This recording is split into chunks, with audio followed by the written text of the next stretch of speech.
ಗಿಣಿಗೇರಿ ನಾಗರಿಕ ಹೋರಾಟ ಸಮಿತಿ ವತಿಯಿಂದ ಹಾಗೂ ಸನ್ಮಾನ್ಯ ಜಿಲ್ಲಾಧಿಕಾರಿ ಸಾಹೇಬರು ಹಾಗೂ ಪಿಡಬ್ಲ್ಯೂಡಿ ಅಧಿಕಾರಿ ಸಾಹೇಬರು ಹಲವಾರು ಬಾರಿ ನಾವು ಮನವಿ ಗಿಣಿಗೇರಿ ಮುಖ್ಯ ರಸ್ತೆಗೆ 13ಕ್ಕೂ ಹೆಚ್ಚು ರೋಡ್ ಬ್ರೇಕ್ ಇದಾವೆ. ಪಕ್ಕದಲ್ಲಿ ಸ್ಕೂಲ್ ಇರುವುದು, ಯಾವುದೇ ಒಂದು ಸಿಗ್ನಲ್ ಇಲ್ಲ, ಸರಿಯಾಗಿ ಮಾರ್ಕಿಂಗ್ ಇಲ್ಲ, ರೋಡ್ ಬ್ರೇಕ್ ಫೈಟಿಂಗ್ ಇಲ್ಲ. ಸುಮಾರು 2 ವರ್ಷ ಆದರೂ ಸೂಕ್ತ ಕ್ರಮ ಕೈಗೊಂಡಿಲ್ಲ. ಹಲವಾರು ಬೈಕ್ ಸವಾರರು, 20ಕ್ಕೂ ಹೆಚ್ಚು ಬೈಕ್ ಸವಾರರು ರೋಡ್ ಬ್ರೇಕ್ ಕಾಣುವುದಿಲ್ಲ. ಹಲವಾರು ಬೈಕ್ ಸವಾರರು ಬಿದ್ದಿದ್ದಾರೆ. 20ಕ್ಕೂ ಹೆಚ್ಚು ಬೈಕ್ ಸವಾರರು ಕೈ ಕಾಲು ಮುರಿದುಕೊಂಡಿರುತ್ತಾರೆ. ದಯವಿಟ್ಟು ಆದಷ್ಟು ಬೇಗನೆ ಅಪಘಾತ ಆಗಲಾರದಂತೆ ನೋಡಿಕೊಳ್ಳಿ. ಗಿಣಿಗೇರಿ ನಾಗರಿಕ ಹೋರಾಟ ಸಮಿತಿ. ಇದೊಂದು ಲೈವ್ ಬರ್ತಾ ಇದ್ದೀವಿ. ಗಿಣಿಗೇರಿ ನಾಗರಿಕ ಹೋರಾಟ ಸಮಿತಿ ವತಿಯಿಂದ ಸುಮಾರು 2 ವರ್ಷ ಆಯಿತು. ಇಲ್ಲಿದ್ದ ಅಲ್ಲಿ ಮಟ್ಟ ಸುಮಾರು ಒಂದು 12ರಿಂದ 13 ರೋಡ್ ಬ್ರೇಕ್ ಆಗಿದ್ದಾವೆ. ಇವತ್ತಿಗೂ ಆ ರೋಡ್ ಬ್ರೇಕಿಗೆ ಯಾವುದೇ ಕಾರಣಕ್ಕೆ ಅದೊಂದು ಸಿಗ್ನಲ್ ಟೈಪ್ ಹಾಕ್ತಾ ಇಲ್ಲ. ಇವು ರೋಡ್ ಇದು ಹಲವಾರು ಮಂದಿ ಬಿದ್ದು ಕೈಕಾಲು ಮುರ್ಕೊಂಡು ಇವತ್ತು ನೋಡ್ತಾ ಇದ್ದೀರಾ, ಯಾವುದೇ ಕೆಲಸ ಸರಿಯಾಗಿ ಆಗ್ತಾ ಇಲ್ಲ.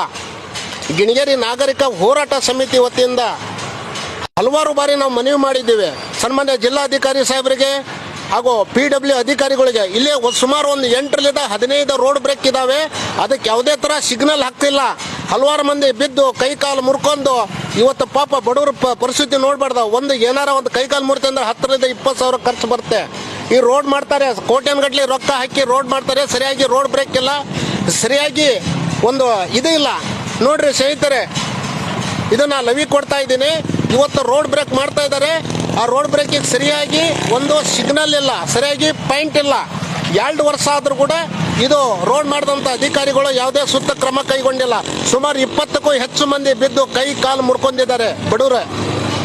ಸನ್ಮಾನ್ಯ ಜಿಲ್ಲಾಧಿಕಾರಿ ಸಾಹೇಬರು, PW ಅಧಿಕಾರಿಗಳು ಆದಷ್ಟೇ ಸೂಕ್ತ ಕ್ರಮ ಕೈಗೊಳ್ಳಿ. ದಯವಿಟ್ಟು ಬಡವರು ಜನರು ಸಾಯ್ತಾ ಇದ್ದಾರೆ. ಸುಮಾರು ಒಂದು 20 ಮಂದಿ ಬಿದ್ದಿದ್ದಾರೆ ರೋಡ್ ಬ್ರೇಕ್ ಮೇಲೆ. ಈ ಸುಮಾರು ಎಷ್ಟಿದೆ ಗೊತ್ತಾ? 1 3 4 5 6 ಒಂದು 8ರಿಂದ 9 ರೋಡ್ ಬ್ರೇಕ್ ಇದಾವೆ.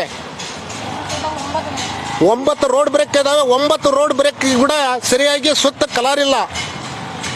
ದಿನನಿತ್ಯ ಕಲ್ಯಾಣಿಗೆ ಹೋಗೋ ಕಾರ್ಮಿಕರೇ 5 ನಿಮಿಷ ಲೇಟ್ ಆದರೂ ಸ್ಪೀಡ್ ಹೋಗಿ ಕೈಕಾಲು ಮುರ್ಕೊಂಡಿದ್ದಾರೆ. ಸನ್ಮಾನ್ಯ ಜಿಲ್ಲಾಧಿಕಾರಿ ಸಾಹೇಬರು ಹಾಗೂ PW ಅಧಿಕಾರಿಗಳು ದಯವಿಟ್ಟು ಇದನ್ನು ಸೂಕ್ತ ಕ್ರಮ ಕೈಗೊಳ್ಳಿ.